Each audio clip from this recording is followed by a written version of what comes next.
everybody? We're back here at the sports show. Me, Angel O, Jimmy Weed.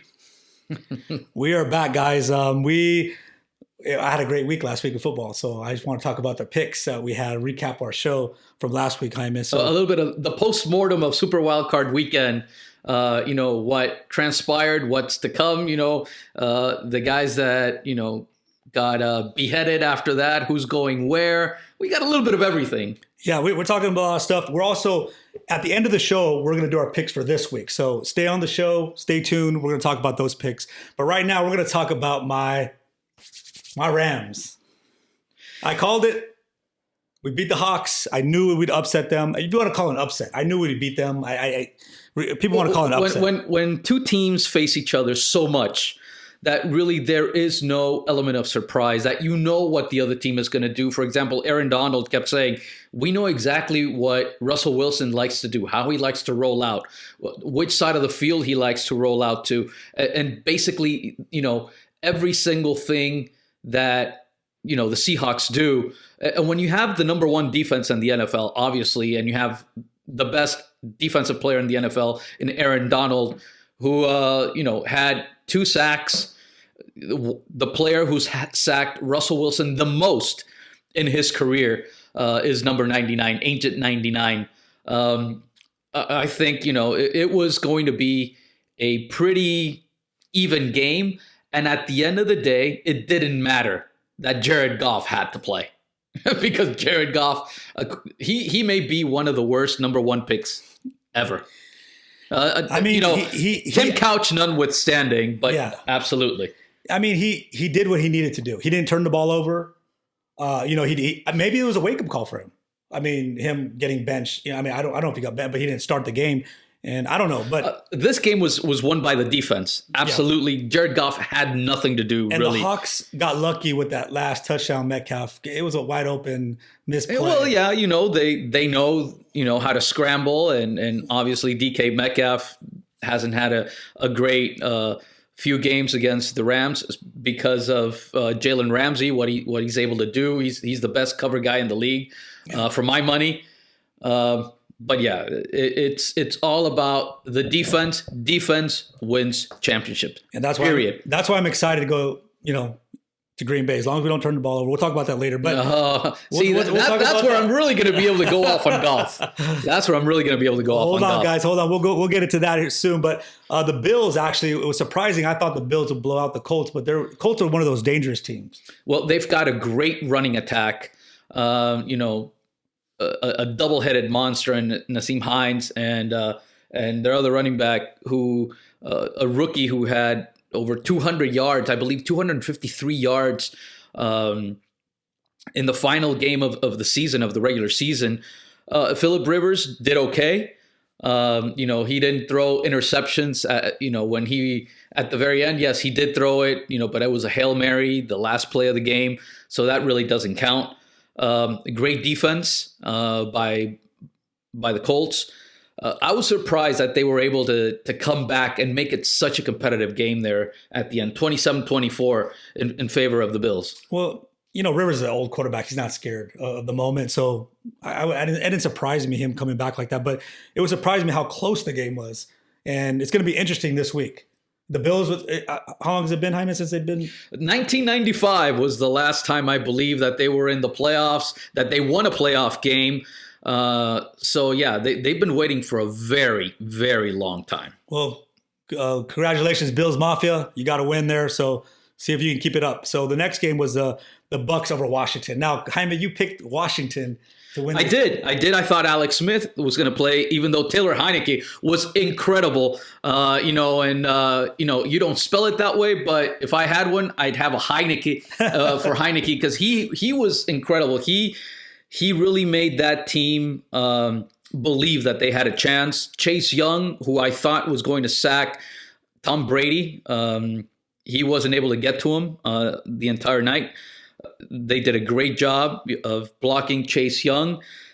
The one thing about Tom Brady at 43 years old, the one thing that I have seen him get better at, if there's such a thing with Tom Brady anymore, is that before he used to be too static in the pocket. And that's why he got in trouble. Right now, all he does, he takes a little step to the left, a little step to the right. He's able to avoid the pressure, even though he's not mobile whatsoever. But I think the fact that he's getting, decent protection, and the fact that he's being crafty in the pocket, he's got an incredible set of receivers. When you've got Mike Evans, when you've got Goodwin, when you've got Brown, that and Leonard Fournette as your running back, you've got Watson, 3 or 4 incredible tight ends. You've got probably the best group of offensive players that Tom Brady's had in his entire career.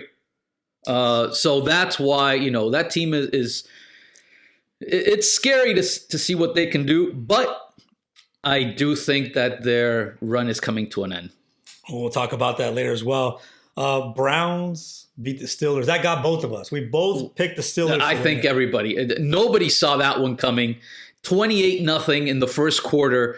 3 interceptions in the first half by Ben Roethlisberger, who really couldn't find his mark.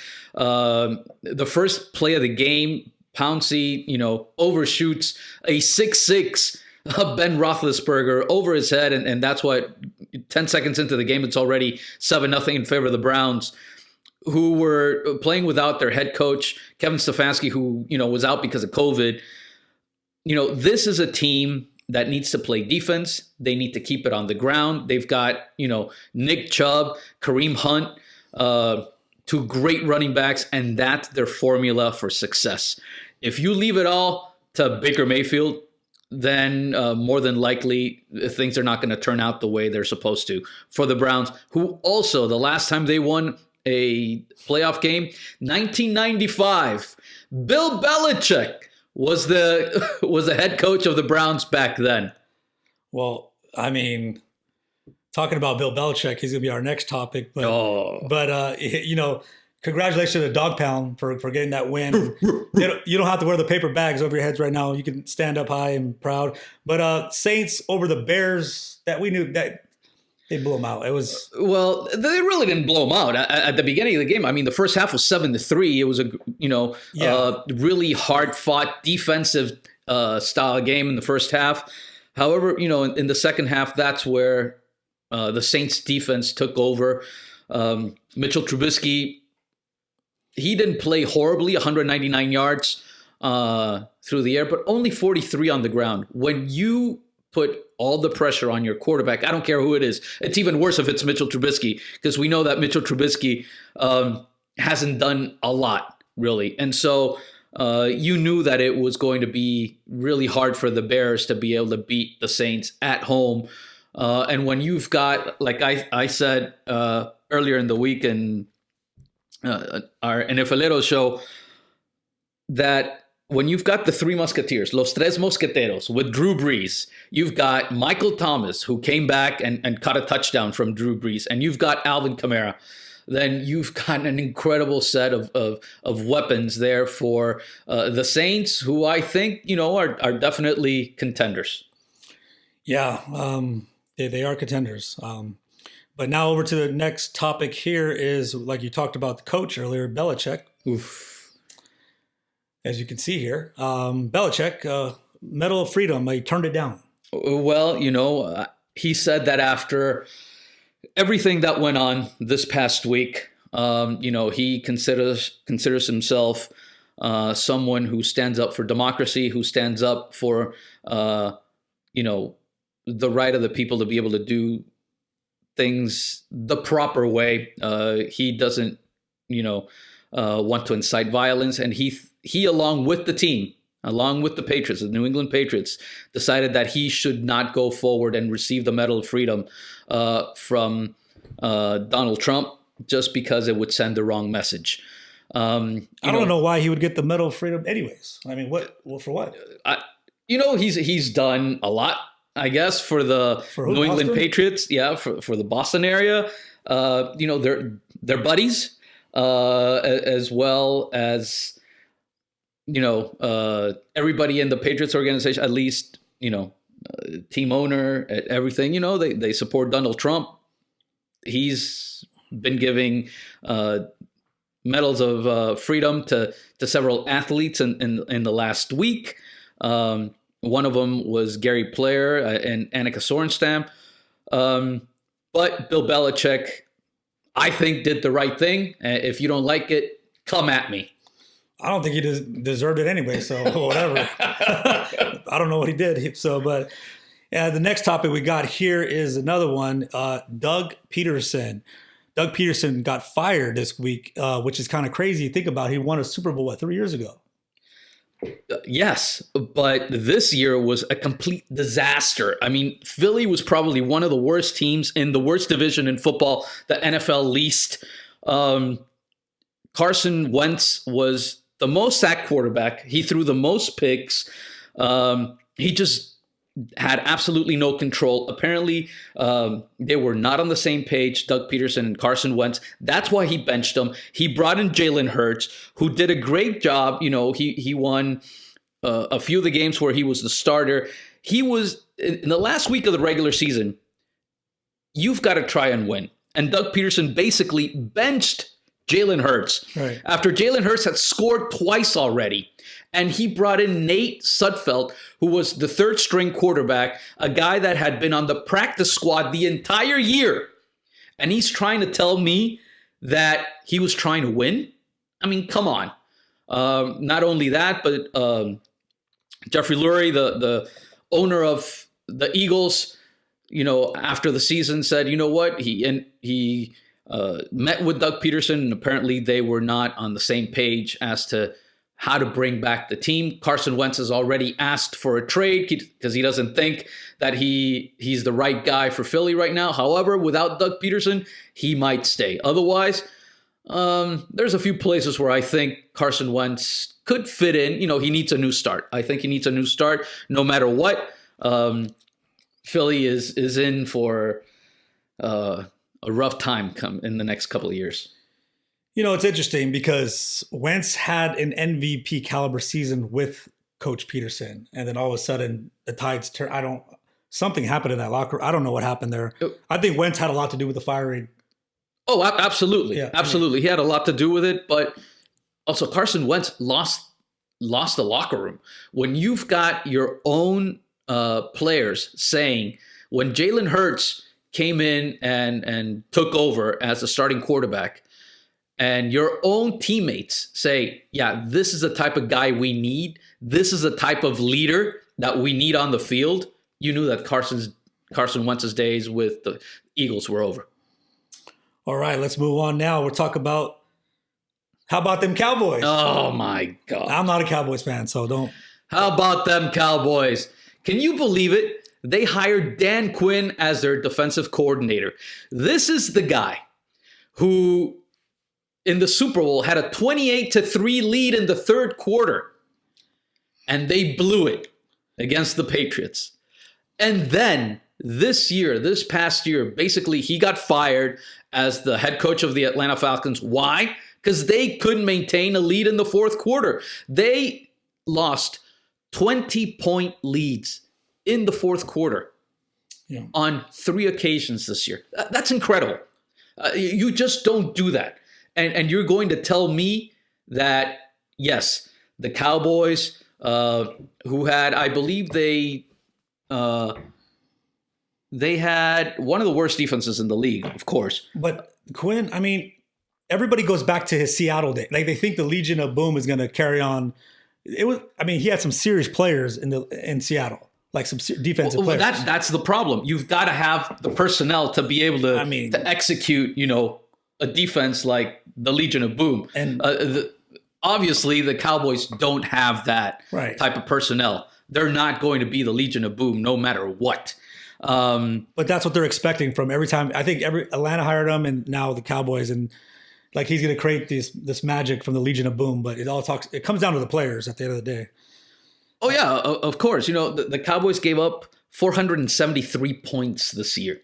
473 points. The worst ever for a Cowboys defense. So yeah. Dan Quinn is your new defensive coordinator. Good luck. Good luck. All right, move on. Now we're talking about DeShaun Watson, who I saw was having a good time in Cabo San Lucas this last weekend. Well, his girlfriend just turned 25. He threw a huge party for her, but that's not why we want to talk about DeShaun Watson. He is pissed off. Why? Because Houston basically didn't consult with him last year, and we mentioned this in our first show when they hired the guy from the Patriots. Well, Dan Casario is the new GM now, who came over from the Patriots. They wanted him last year, and basically he didn't consult with him now regarding offensive coordinators. Basically Houston didn't talk to him about also the GM position. Apparently they're not on the same boat. And now DeShaun Watson is thinking about maybe asking for a trade. I heard a swap in Miami. Well, that's where I'm going. I mean, can you imagine DeShaun Watson, who, first of all, he was the number one quarterback as far as yards are concerned in the league this year. So you know that he can still get it done without the type of players that he had, without a DeAndre Hopkins, which is why he was pissed off to begin with from last year when they sent him to the Cardinals. He had William Fuller, Brandon Cook, a couple of other receivers who, started getting a little bit of a rapport with him towards the end of the season. But DeShaun Watson, I mean, he can move. He's mobile. You know what he can do.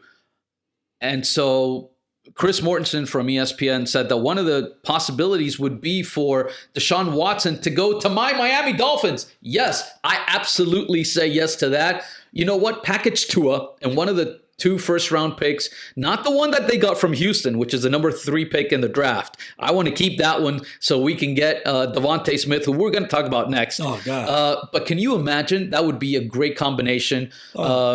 DeShaun Watson in Miami, an up-and-coming team, 10-6 this past season. Brian Flores, who did a tremendous job with the Dolphins, with the defense.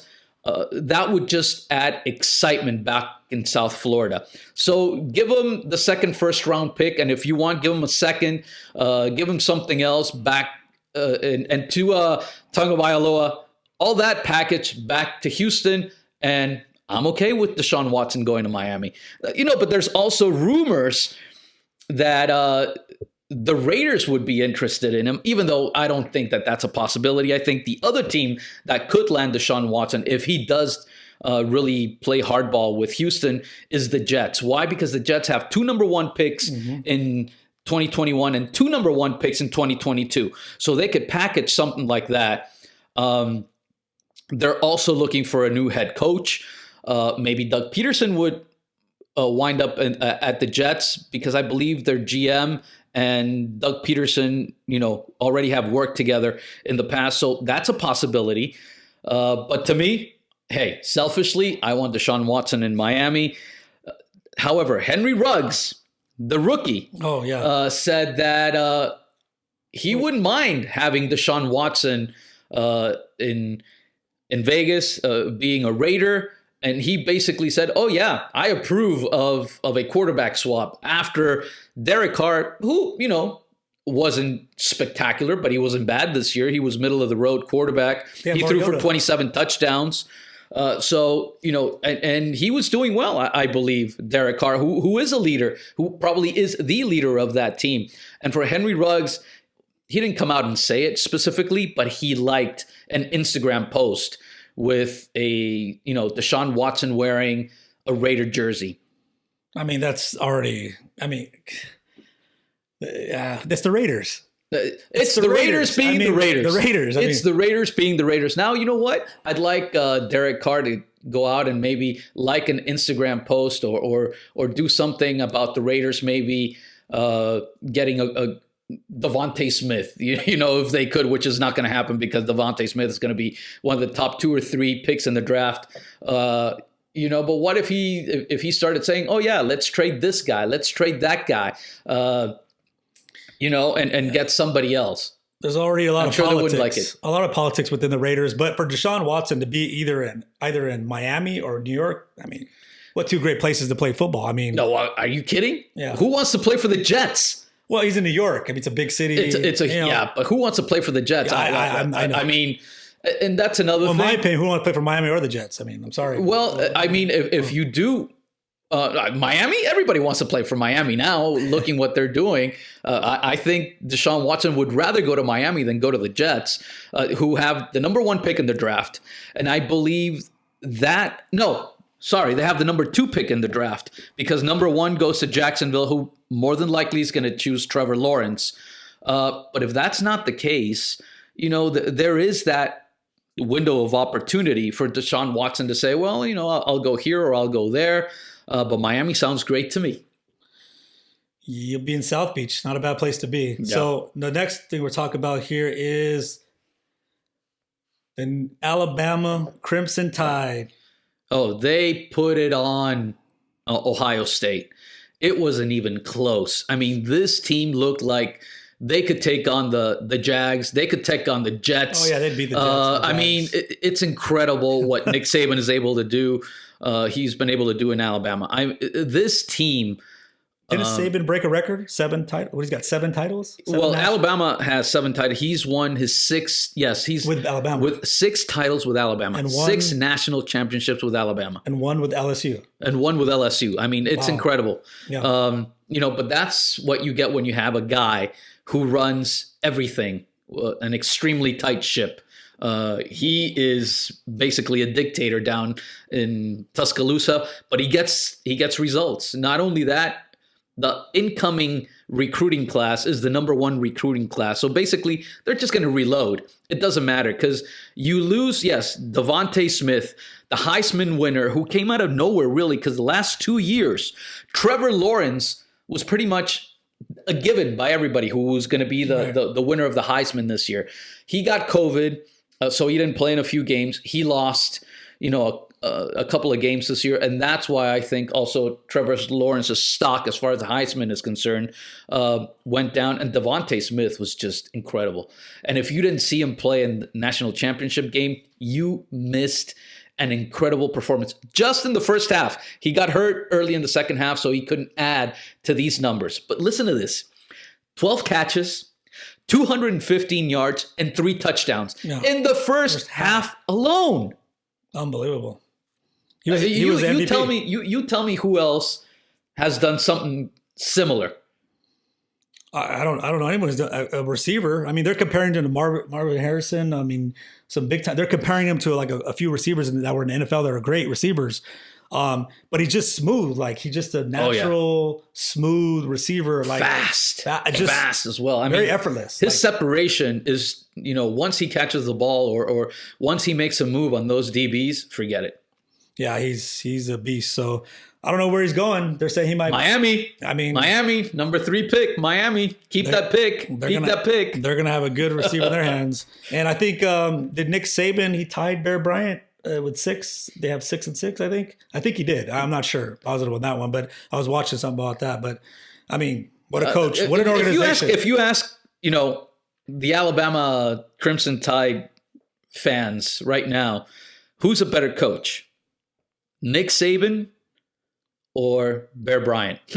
That's an interesting topic. Yeah. That's an interesting topic because before Nick Saban, it was all about Bear Bryant. All about Bear Bryant. Always, yeah. No matter what. I mean, Gene Stallings couldn't live up to, the reputation of Bear Bryant. Nobody's been able to do it except Saban. Nick Saban. I think if he wants to stay there, I mean, they might as well give him, the keys to the state because he ain't going nowhere.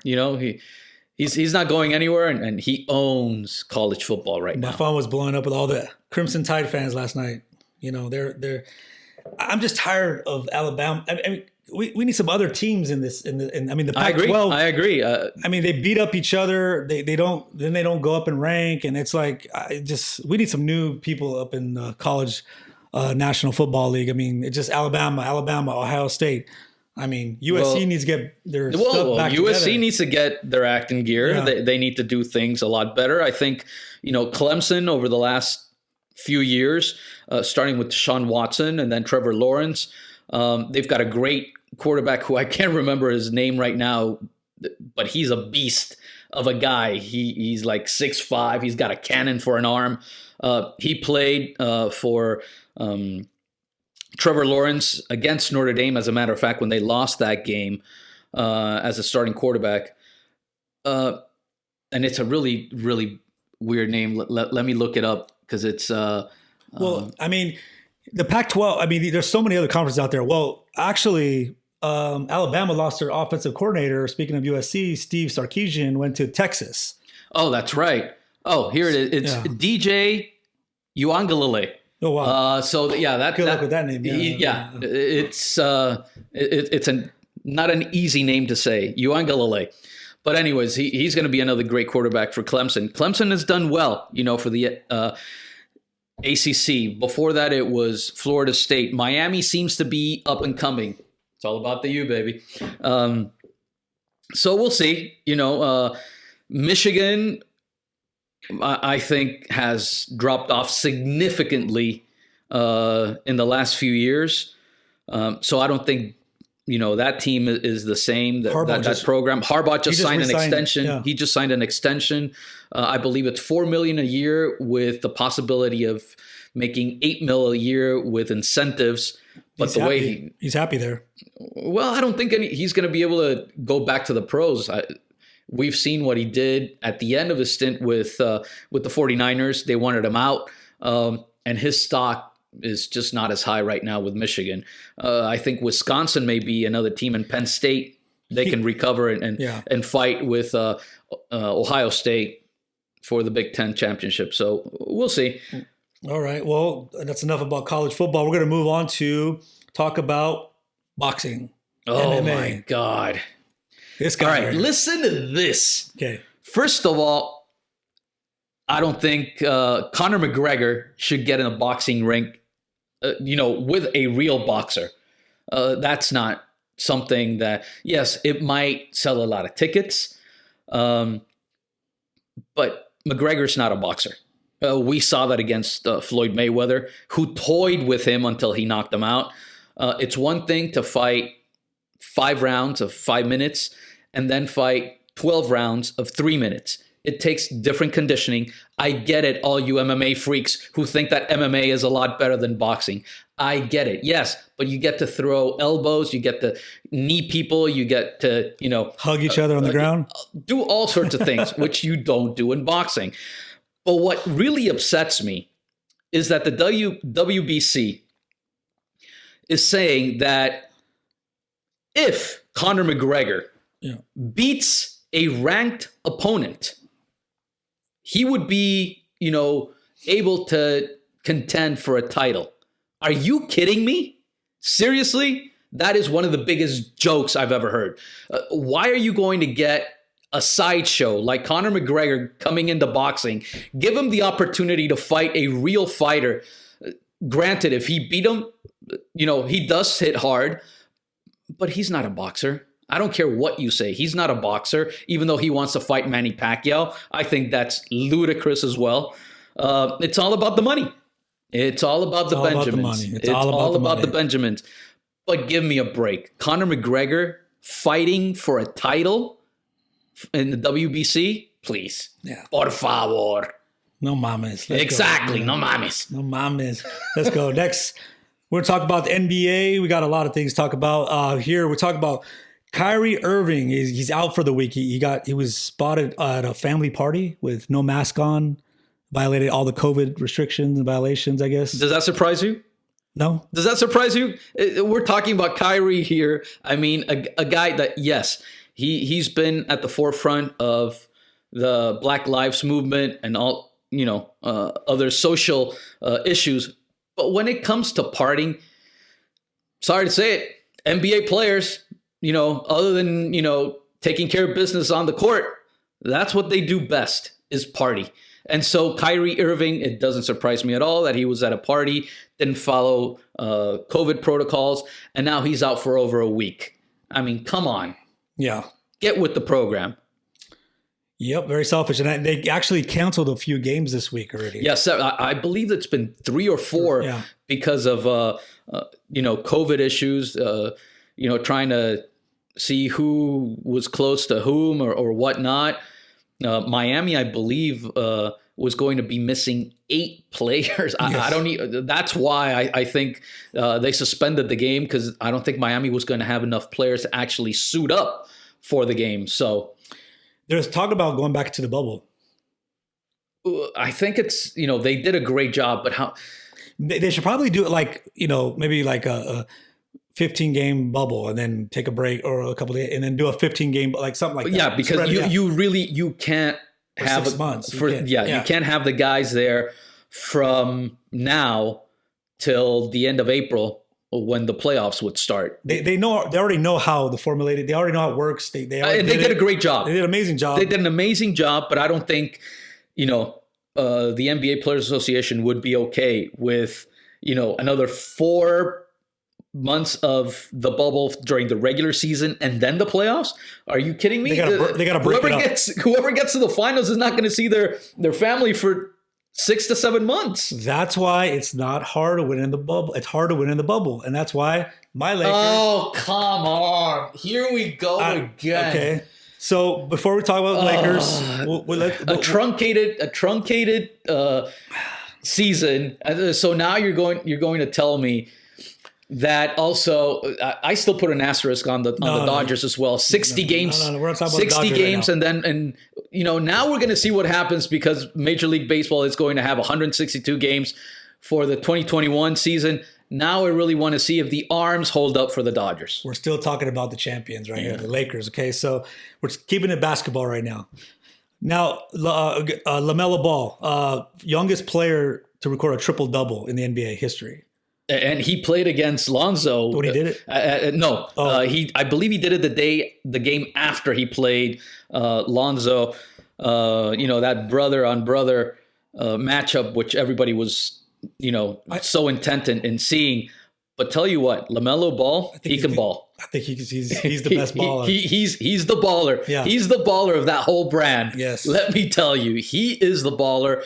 Lonzo, he's okay. He's okay. But LaMelo has definitely shown that he's a lot better. He's quicker. He's got a better shot. He's got that instinct that he knows where the ball's at, the passing. You could tell he got his big brothers probably ruffled him up a little bit when he was younger, and they made a beast out of him because he's going to be a good player. Yeah. He's already a good player. He's just getting started. I think Golden State missed out on a good player there.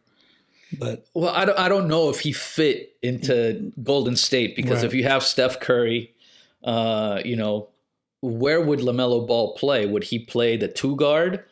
Draymond hasn't done anything. Well, Draymond's a 4. Yeah. I don't know. I don't know where it'd be, but I don't really care about Golden State. All he cares about is the Lakers. Now, the power rankings came out yesterday. Yes. And as you can see, who's on the top of the power rankings, which are going back to back this year, is the Lakers. But what surprised me, is the Suns are in second. I mean, the Suns, I know they've been drafting players, but did Chris Paul really make that big of a deal in the Suns? Sometimes what you need is some leadership on the court. You need someone who's been there, someone who's tough. And look, as much as CP3 can get on people's nerves, I think he's probably one of the best point guards to ever play the game. He's definitely going to be a Hall of Famer. And he brings a lot of savvy, he's a coach. He's a coach, on the court. Yeah. So I do see why he can make that much of a difference. Plus, they've got some great young talent, with the Suns. But then again, what are we, 10, 11 games into the season? Maybe a dozen games into the season? Power rankings right now don't mean crap. I'll tell you why. Because at the end of the season, it doesn't matter who's, atop the power rankings.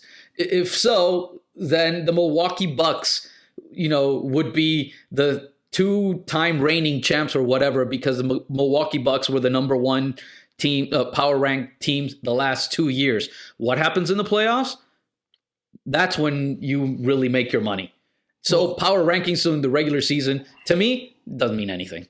Well, for me, I'm excited because we got some new players out of Lakers, and they're starting to gel, like Matthews and some of the other players, Montrez. They're starting to gel together, start to work together. So with LeBron, AD, I think, we're back-to-back this year. I'm sorry to say that, but we are going to repeat.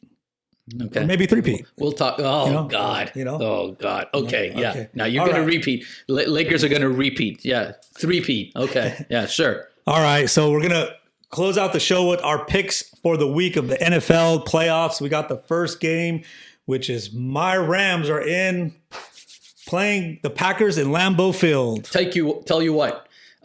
Take that -7 with the Packers, and I'll tell you what. I'm not doing this because of Aaron Rodgers. No, I'm doing it because of Jared Goff. Jared Goff, 1, he can't play under pressure. 2, he can't play in the cold. He's shown it time and time again. Plus, he's playing with 4 fingers. So that, to me, spells disaster for the Rams. Yes, they do have Aaron Donald, who's a little bit hurt, rib injury. Cooper Kupp is also, nursing a knee injury. So we'll see. But I think the big factor in this game is you're not going to have the sufficient offense to be able to keep up with Aaron Rodgers and the Green Bay Packers. Yes, it's probably going to be a lower scoring game because the defense is that good for the Rams.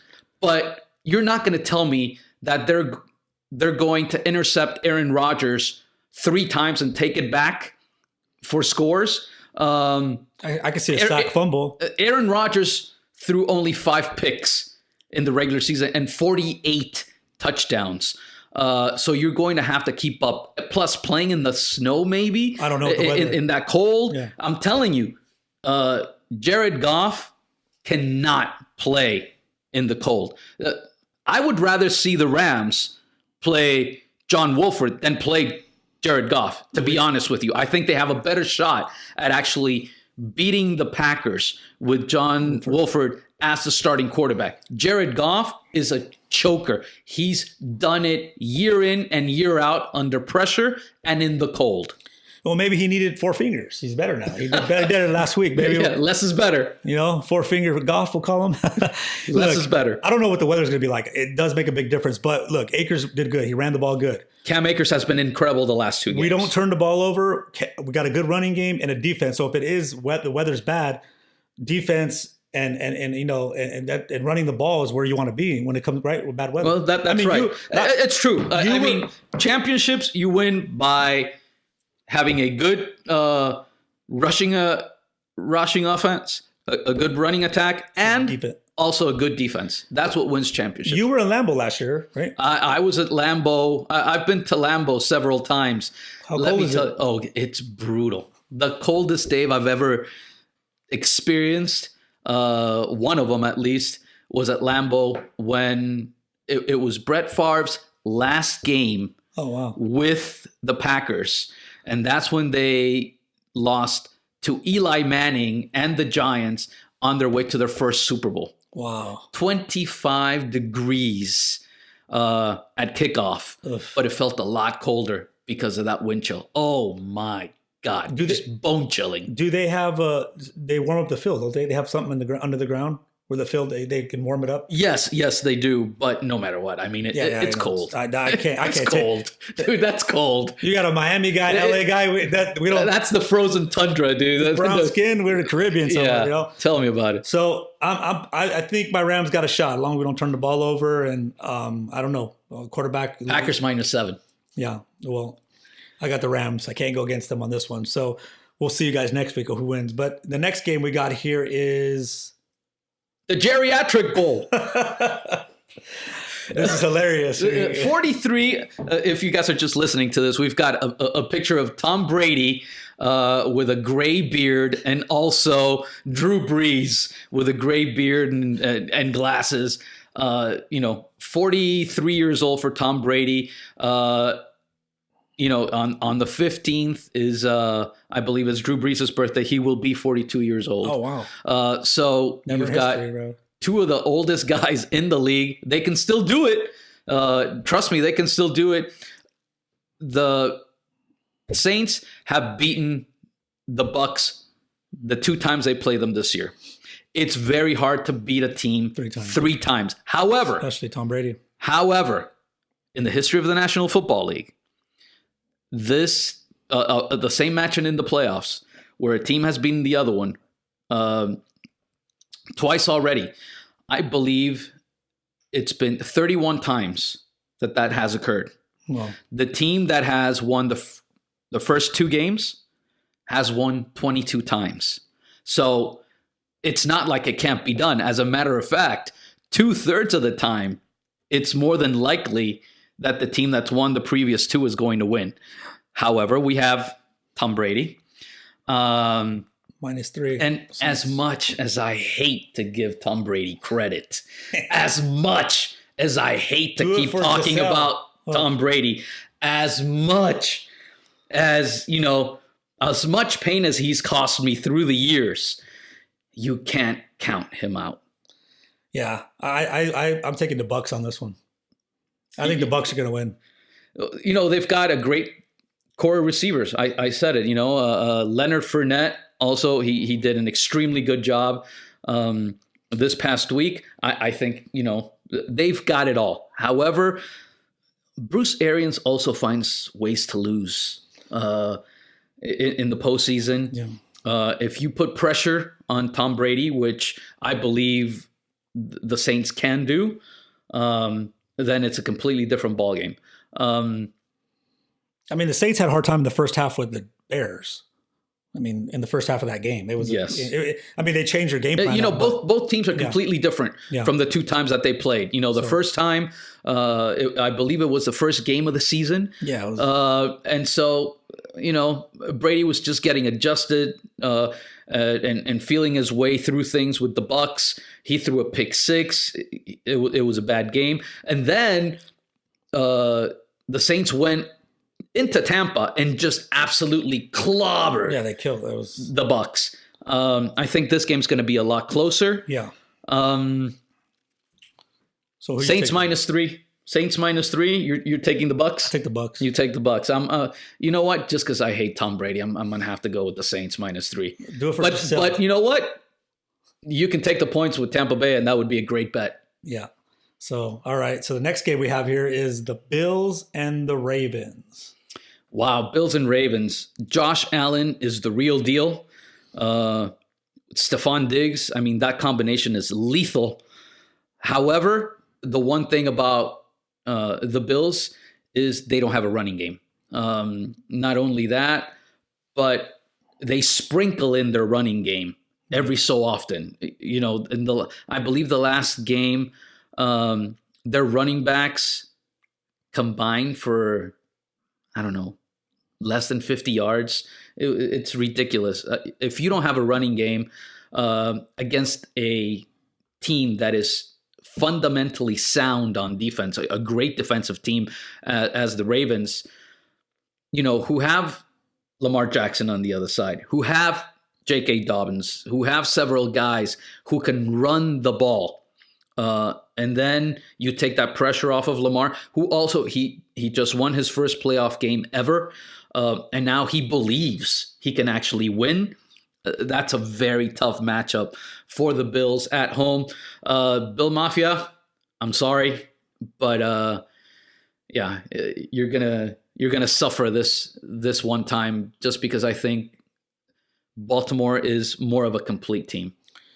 Well, Lamar ran. He just ran for his life in his last game. He won the game. Oh, absolutely, he won the game. That 48-yard touchdown in the first half, when it was 3rd and 8, and it seemed like, first of all, he was going to get sacked.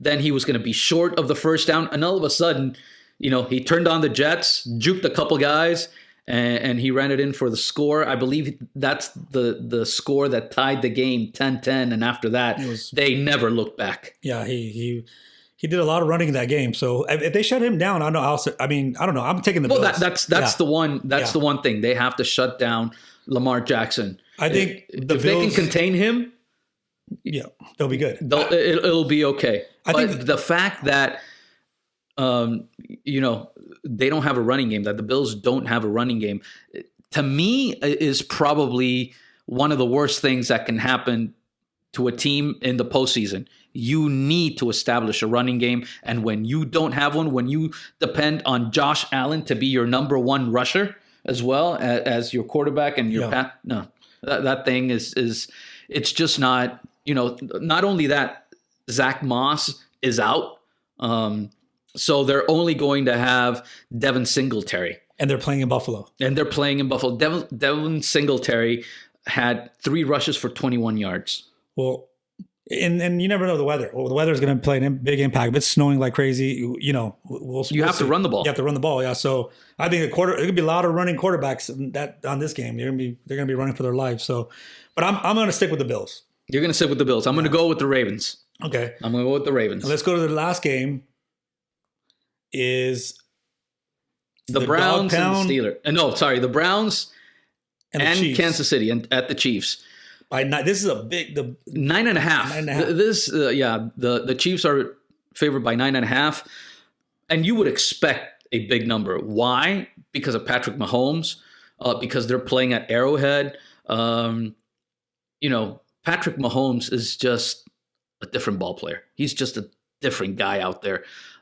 Baker Mayfield is nowhere close to Patrick Mahomes. As a matter of fact, if Baker Mayfield has to throw the ball 25 times, they're going to lose, and they're going to lose big.